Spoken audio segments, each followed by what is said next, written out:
All right, so now that we have our thematic statement, we are going to move on to our thesis statement. Okay, so your thesis statement. In the novel Indian Horse.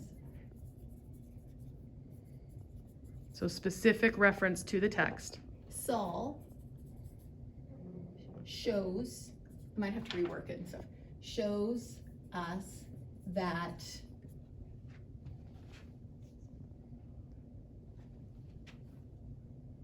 confusion, I don't want to say confusion, we need a stronger term than Could be confusion. struggle with, okay, I don't like the word struggle. Can it be conflict? That Disconnection? disconnection, I like this. Connection from his, let's say, Can we say culture? I like culture. Cultural identity? Yeah, cultural identity. I'm gonna write an essay on this. Can result in So can we move into choices? self-destruction, disengagement result in disengagement. We have disconnection, disengagement, resilience. Okay, so we have can result in. I like self-destruction. Yeah, could we say self-destruction? Destruction. Choices and behaviors, or is it just enough to say self-destruction? So you can talk about the choices. Okay. And behaviors. Can result in self-destructive choices. Yeah, I like that. Destructive choices. However, there's a better way to do this. Let's just do this first. However, when facing truth, the truth behind your identity, And history? Or is that too big of another your idea? culture, the truth behind. Although your identity comes from your history. However, when reconciling himself With his truth. from his culture, that can result in self-truth. However, when reconciling with the truth of his identity. Because that would come from history Right. and culture and events in his He life. becomes more Resilient. in life and in the choices he makes.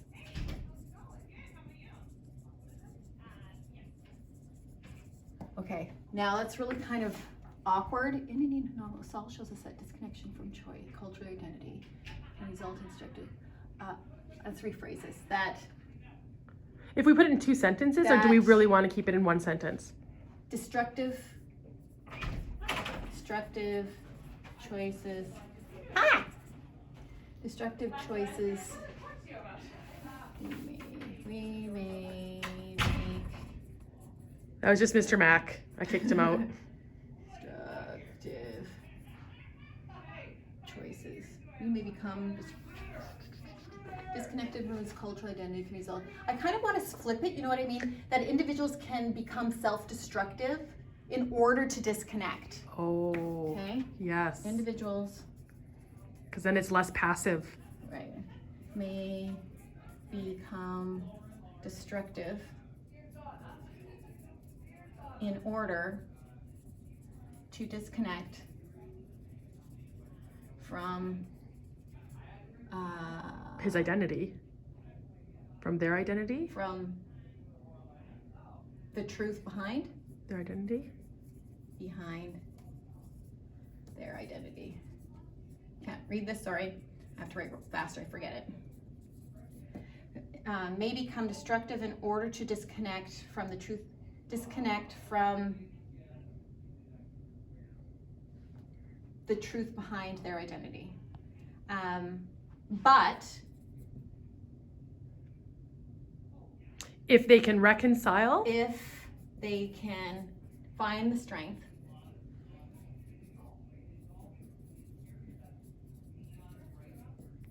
to reconcile with their truth, they will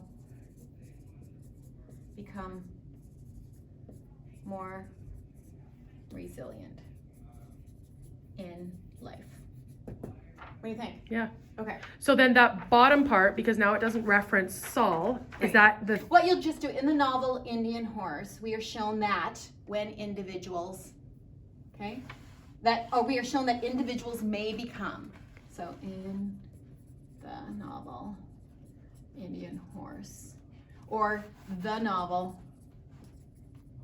Indian Horse shows us that when, or that individuals may become. And the reason why I get my students to do this is because all of a sudden it focuses you on the novel. Yeah. And it just, in your introductory paragraph, it just kind of flows better when you do that. So let's read it all. So if you can understand my handwriting. The novel Indian Horse shows us that individuals may become destructive in order to disconnect from the truth behind their identity. But if they can find strength to reconcile with their truth, they will become more resilient in life. And then when do we put how do we structure our paragraphs then for our essay after that? So your first paragraph will be, I would say his conflict. And then you talk about how destructive he becomes because of it. And then you talk about the choices he makes that make him more resilient. Like you would, and then your third paragraph would be how he faces it, reconciles himself, and the choices he makes become stronger. So thesis statement is there, and is that thesis statement now complete? That I would say so. That is it's still a little awkward. I would still kind of muck around with it, so but generally speaking, would you have a sentence after that? No, this would be the last sentence of your introductory paragraph. Perfect. Yeah. Okay, and then your first paragraph would talk about the first paragraph of your body paragraph, always the conflict. The conflict. Okay, because in literature, your authors always present the conflict choice. Now, what's your protagonist going to do because of the conflict, right? So then they make their choices. Sometimes it works out good, sometimes it works out bad. What can we learn from that? So if we're faced with a similar conflict, what choices are we going to make? Because what could happen if we choose this, and what could happen if we choose that?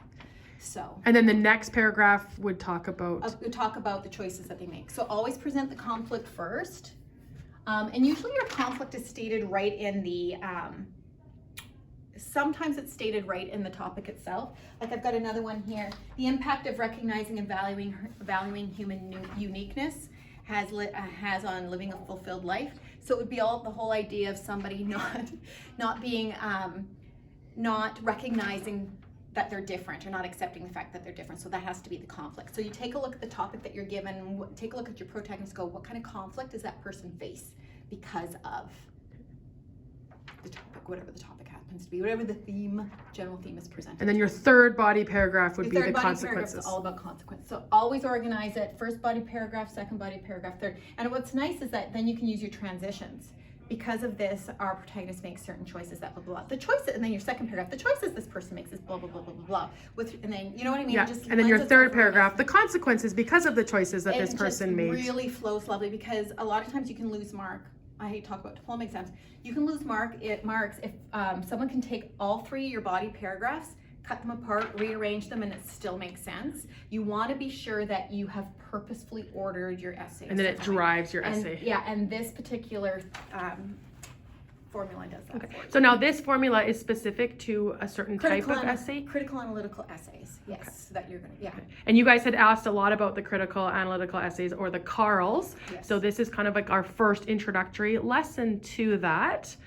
So if anybody is up for a challenge and wants to write a Carl based on Indian Horse, go for it. I think I've given Ms. Burdess a template too, like kind of fill in a blank thing that you can, if you want to practice doing that, that's good. And I can later on take a look at them for you if you're real keeners and you want. Is probably, honestly, can I tell you guys something? I've been teaching a lot of years, probably a really good idea to practice one before the end of the year. So that next year you can just start from there. Because this is the toughest thing you're going to have to do in English, the toughest thing. So the more practice you can get in this, the more comfortable and the more confident you'll feel in it. So. And I also have Ms. Helm to help me provide feedback and look at it more deeply. And when any questions come up, she can help us. Yeah. Yeah, I've also there's a couple other old diploma topics I have that I've shared with Miss Burdess that she'll share with you. Please make a copy of them first so that they don't muck around on it. And then you haven't read Rainy River. It's something that you'll probably read in grade 12. But I wrote an example of a thesis statement, which is a thematic statement, but I've just made it like I did here into a thesis statement. Okay? And then so what you can do is see if Indian horse will fit this topic. See if you can write what I would do if I were you. I get them to choose. You can choose either one of. I had two. These fit both really nicely in Indian horse. So the first one was, which individual's resilience is shaped by reconciliation. The second was about the importance identity has on our sense of belonging. This is probably the easier one. The second one is probably the easier one. So these are really good for Indian horse. You could probably do the first one on here for Indian horse. Active forgiving, that you could do that on Indian horse too, is the second one. And pursuit of happiness, and it's a cheesy kind of fluffy one. If you're really feeling intimidated, maybe go for that one, because that would work with Indian horse too. Okay. Right? So I'll post what she has shared, and then you guys can look through it. And any questions that come up, post them, and we can discuss them more with Ms. Helm. What you can get them to do if they're intimidated, to write an entire essay, show them the template that I gave, and at least just write your introductory paragraph. What are your topic sentences going to be for each of your body paragraphs, and then what is your conclusion? I would just do that. And can I just remind them of remember that for your essays, and you guys have this, your introductory paragraph is, this is what I want to tell you. And your body paragraphs is, this is what I need to tell you in order to tell you what I want to tell you. And your conclusion is, this is what I've told you. Yeah. Perfect. So I hope that helped. Thank you so much, Ms. Helm. Welcome.